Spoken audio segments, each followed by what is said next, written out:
दोस्तों, ये कहानी है एक ऐसे इंसान की जिसने ऐसे भारत में जन्म लिया जहां समाज के उच्च वर्ग के लोग गरीब और दलित वर्ग पर भीषण अत्याचार और शोषण कर रहे थे।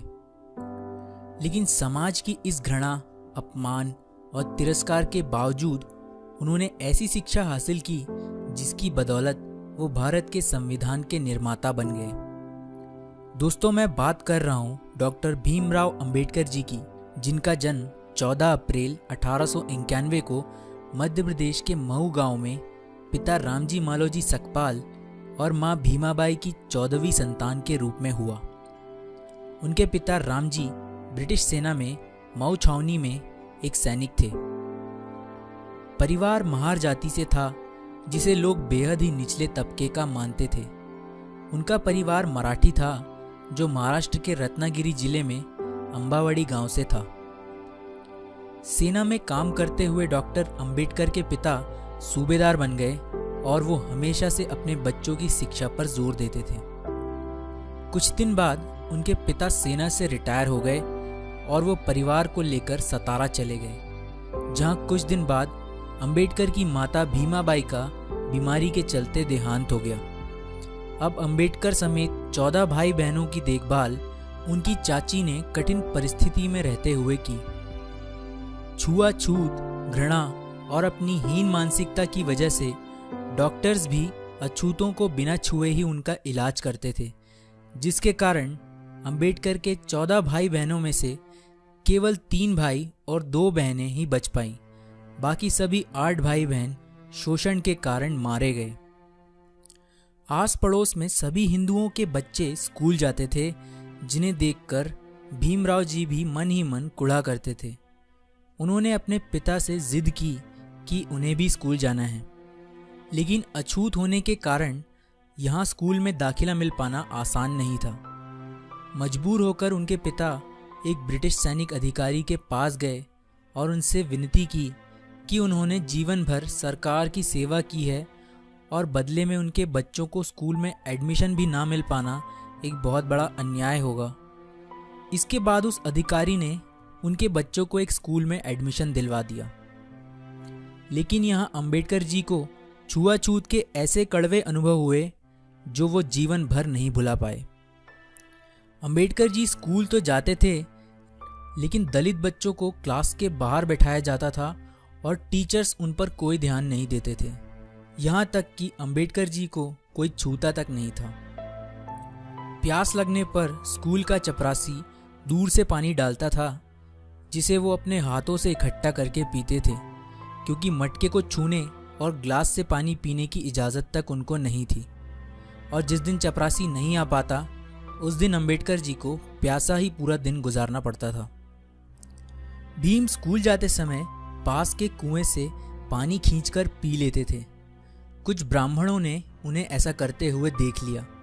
फिर क्या था, एक दिन भीम को उसी कुएं पर पकड़ लिया गया और जूते चप्पलों से जमकर उनकी पिटाई की गई और इस शर्त पर छोड़ा गया कि वो फिर कभी उस कुएं का पानी नहीं पिएगा।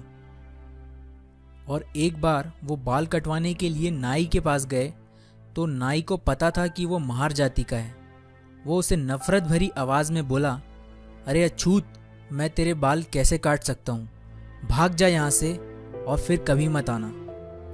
इन घटनाओं से भीम के स्वाभिमान को बहुत गहरी ठेस पहुंची। उनकी आंखें आंसुओं से भर गई।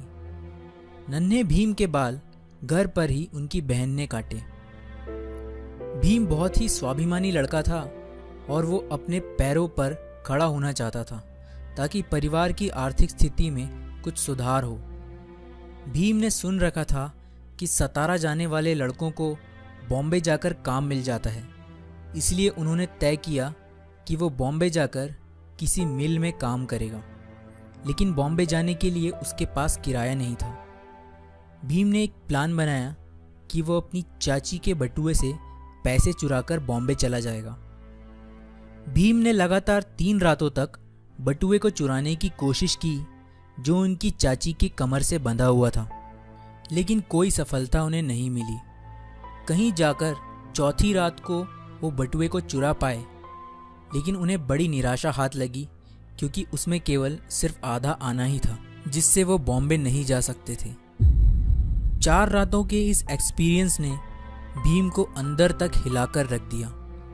इसके बाद उन्होंने एक नई योजना बनाई जिसने उनके पूरे जीवन को बदल कर रख दिया। उन्होंने निश्चय किया कि वो पढ़ लिख कर अपने परिवार के लिए रोजगार प्राप्त करेंगे और अपने अंदर की सभी बुरी आदतों को छोड़ देंगे। किस्मत ने भी भीम का साथ दिया। उनके सूबेदार पिता रिटायर होने के बाद नौकरी की तलाश में बॉम्बे जाकर बस गए और यहीं के मराठा स्कूल में उन्होंने भीम का एडमिशन करा दिया। यहाँ पर उन्होंने हॉवर्ड की इंग्लिश रीडर और बहुत सी अन्य किताबों का अपनी पिता की देखरेख में रहते हुए अध्ययन किया। अपनी पढ़ाई के अलावा वो बहुत सी और ग्रंथ और बुक्स पढ़ने लगे। उनकी इस आदत से उन्हें बुक्स कलेक्ट करके पढ़ने का शौक लग गया। उनके पिता पर उनका यह शौक काफ़ी महंगा पड़ रहा था, लेकिन वो चाहते थे कि भीम पढ़ लिख कर बड़ा आदमी बने।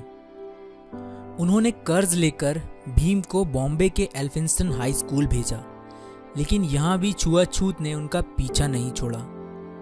एक बार टीचर ने भीम से बोर्ड पर एक मैथ्स का सवाल हल करने को कहा।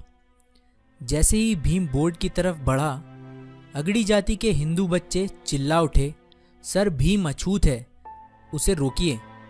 दरअसल बोर्ड के पास उन स्टूडेंट्स के लंच बॉक्स रखे हुए थे जो भीम की परछाई पड़ने से अपवित्र हो सकते थे। इस डर से सभी बच्चों ने अपने डब्बे वहां से फौरन उठा लिए। इन डब्बों की खटर खटर आवाज भीम के कानों से उसके दिल में उतर गई, जिसने उसे पूरी तरह से तोड़ दिया। हालांकि उन्होंने उस प्रश्न को सेकंड्स में हल कर दिया जो कोई नहीं कर पाया था, जिसे देखकर टीचर समेत सभी स्टूडेंट्स भौंचक्के रह गए थे।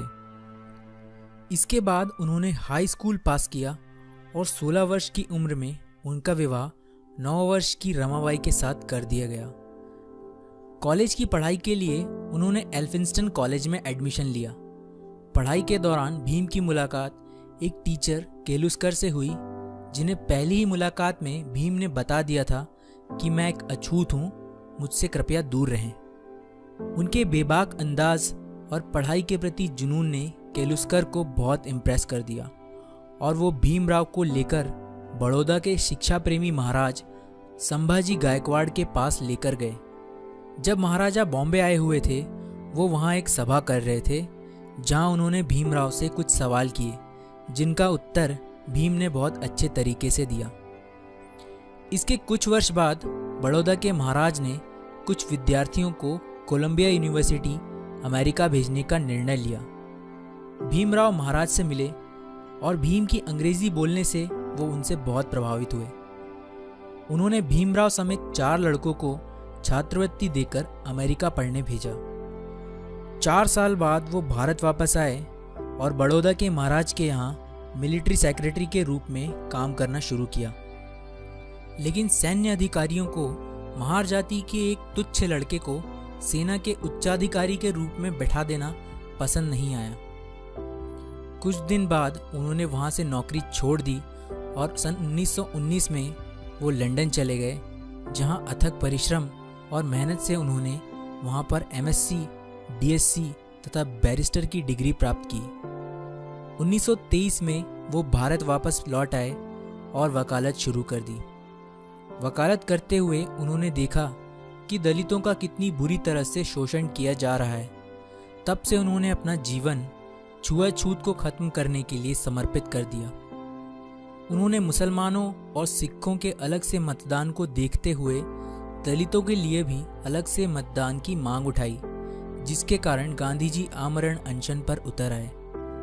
गांधी जी के कारण उन्होंने अपनी ये मांगे पीछे ले ली।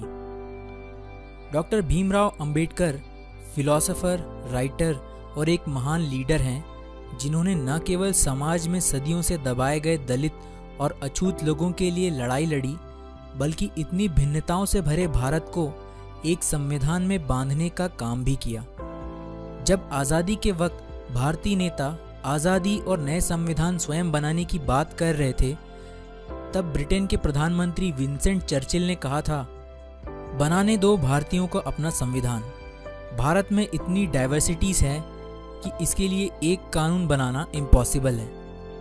भारत जल्दी ही बिखर जाएगा और टूट जाएगा। लेकिन इतिहास गवाह है, अंबेडकर जी ने इतने कम समय में भारत को दुनिया का सबसे बड़ा लिखित संविधान बनाकर दे दिया। इसके बाद 1950 में अंबेडकर जी बौद्ध धर्म के सम्मेलन में श्रीलंका गए। भारत लौटने के बाद उन्होंने नागपुर में 14 अक्टूबर 1956 को अपने लाखों अनुयायियों के साथ हिंदू धर्म त्याग कर बौद्ध धर्म की दीक्षा प्राप्त कर ली। अंबेडकर जी ने हिंदुओं में प्रचलित जाति प्रथा की घोर निंदा की। इसके लगभग 2 महीने बाद 6 दिसंबर 1956 को बीमारियों की वजह से उन्होंने अपनी अंतिम सांसें ली। उनका अंतिम संस्कार बौद्ध धर्म के रीति अनुसार हुआ। दोस्तों, अंबेडकर जी की मौत के कई वर्षों तक कांग्रेस की सरकार रही, जिसके नेताओं ने जीते जी खुद ही को भारत रत्न तो घोषित कर दिया, लेकिन भारत माँ के असली रतन यानी डॉक्टर अंबेडकर जी को 1988 में वीपी सिंह की सरकार आने पर ही भारत रत्न मिल पाया। डॉक्टर अंबेडकर का कहना है, जीवन लंबा होने की बजाय महान होना चाहिए। मैं ऐसे धर्म को मानता हूँ जो स्वतंत्रता, समानता और भाईचारा सिखाए। दोस्तों, ये वीडियो अंबेडकर जी को समाज और भारत के लिए किए गए कार्यों के लिए समर्पित है। कुछ मिनट में उनका पूरा जीवन बता पाना पॉसिबल तो नहीं है, लेकिन फिर भी मैंने ये कोशिश की है। आपको ये वीडियो कैसा लगा मुझे ज़रूर बताएं और नए वीडियो अपडेट्स के लिए बेल आइकन प्रेस करें। अपना वैल्यूएबल टाइम देने के लिए शुक्रिया। मिलते हैं अगले वीडियो में, तब तक के लिए अपना ख्याल रखिए। जय हिंद।